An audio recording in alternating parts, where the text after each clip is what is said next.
Hello and welcome to Barnstable Today. Substituting for Sarah Colvin, I'm Len Gobeil. As you know, last week was the election for president and other offices in the United States of America. And here in the town of Barnstable, we have as our guest Linda Hutchenreiter, who is the Barnstable Town Clerk. If you work in this building at Town Hall, you get to see how much work the Town Clerk's office does at this time of the year. They spend an awful lot of time getting ready, and then people think, well, it's over, and the machines magically go away, and then there's nothing left to do. That's not quite true, is it? No, the fat lady hasn't sung yet. No. Let's talk just a little bit about getting ready for the election. I know you had this conversation with Sarah a couple of weeks ago. And so the preparation is very difficult because you want to make sure that everybody has an opportunity to vote. Right. We have not only people considerations, machine considerations to deal with, but we have legal considerations. So we have postings, we have listings, we have other things that have to be done by law. We also have to make sure that all the precincts are prepared for this and have all of their signage and everything ready. Plus the fact we have over 120 people that work on that day. I send out a huge list to a variety of individuals who then contact various sources who work for them. And so, I mean, it sprinkles out throughout the town, from the DPW to all of the different facilities to all of our wardens. And there are so many people that work on it, and I want to thank every one of them for giving of their time. And it's really a huge, huge operation on that day. And you just pray everything goes right, you know. And considering the fact there were a couple of little things that happened during the course of the day, but everything was corrected in a very short period of time. Over 25,000 people voted in the town of Barnstable, and that's huge. It's really huge. I have to ask you, you're talking about all of the people who are working within the town, and I never even thought about the DPW. I mean, we see the police are there all the time, and we see your employees, and all of the people who are there counting, not counting, but checking you off, and all those people are there. The question I want to ask you is, it's a very concerted effort to do all this stuff. And we have 30,000 people who are eligible to vote in the town of Barnstable.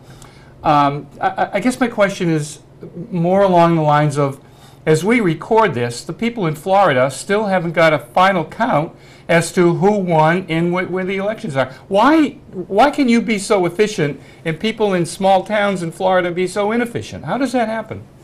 I think it all depends upon the laws and rules of the various states. They are governed by county election rules, and I'm not sure really how they do it.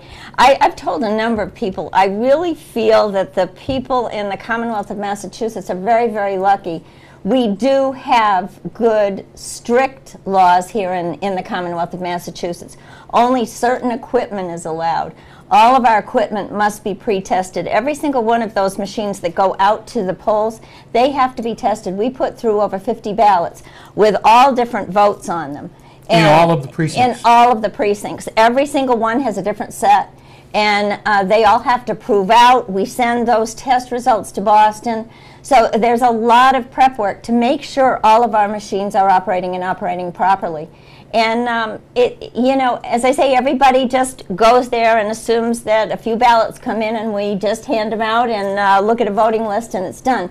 But there is really so much more to it. And then there's more at the end that we deal with. As I went upstairs to ask you to come on Barnstable Today, I asked you this a couple of days ago. You were there with a handheld machine and you were recording the ballots in addition to everything that had been counted. Explain to our audience, please, what happens the day after the election. We know that on the day of the election they're all counted and you put up the lists and we know who won and what the results were. Right. But it doesn't end there for you, does it? I mean, you're still doing it. We have to make sure that everything was counted correctly. And not the machines, but there are also some ballots that for whatever reason, albeit the voter did not necessarily write in the lines or whatnot, and those have to be read by hand. So we have to take those counts, we have to add those to the regular counts, put those on a spreadsheet. All of those counts have to go into a state computer, And then we have to wait 10 days for the FWAB ballots, which are the people who are overseas. And we have to wait for those to come in, and then we have a meeting. Those ballots are added to the final total, and then we have to, within a very short period of time, get all those results up to the state. So what I was doing yesterday and what other staff members are doing right now is when you go into the polls, we check off your name, then I take the voter list, and there's a barcode next to your name. And I take a scanner, and everyone that has a check next to their name, I hit the barcode, and that records that you voted on that day. It doesn't say how you voted. We have no idea how you voted. But it does record that you went to the polls on that day, and that becomes part of your permanent voter history. So no matter where you go in Massachusetts, even if you leave Barnstable and you go to Duxbury and you become a resident there, your voter history will follow you. So it's kind of an interesting concept. Having run for election a couple of times and having run having helped other people run, it's frequently important for candidates to look at that history and to say, here is Len Gobeil. And Len Gobeil, you can tell me now, because of what you just suggested, that I voted on the override election when there was only one item on the ballot. And then I voted again, and I voted again, I voted again, all the times that I voted. Or I only voted in the presidential election. And so it's important for those people who are not actively involved in politics out there, it's important to know who the voters are and who the people are that are going to go out in every single election. And those are the ones that you want to call and go visit and give out and hand out your cards during the election. And so those are the kinds of things that the town clerk and her staff are finding out and getting ready and putting it all in a computer, so that I can come back to you next week or next month and say, I want to find out if my neighbor voted all the time, and it's public record. It is. It's whatever party you are registered in. The voter history also says whether you switched parties, whether you became inactive, like if you didn't answer your census.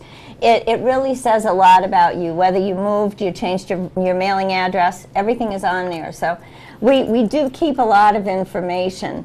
And, you know, putting all of that in doesn't seem like anything, but when we're beeping, and every time you beep the scanner, you know, it just kind of goes beep, beep, beep. And I'm beeping, my staff person on the other side of the wall is beeping, and I think we're all going to go to bed tonight hearing beeps, because you've got to hear that 25,000 times before we're done. And it's kind of annoying in a certain way, but it's amazing what that little scanner does to create such a history on our computer. We've really come a long way. We have. And all the things that you're doing in terms of this week after the election, these are all state laws that you're following. Yes. This is not something that you want to do because it's fun. No, I haven't created this as a cute little thing to do afterwards. And there are so many other things that we have to do. The format that the Secretary of the Commonwealth creates for us to complete after the election is huge. So we have to follow the game plan.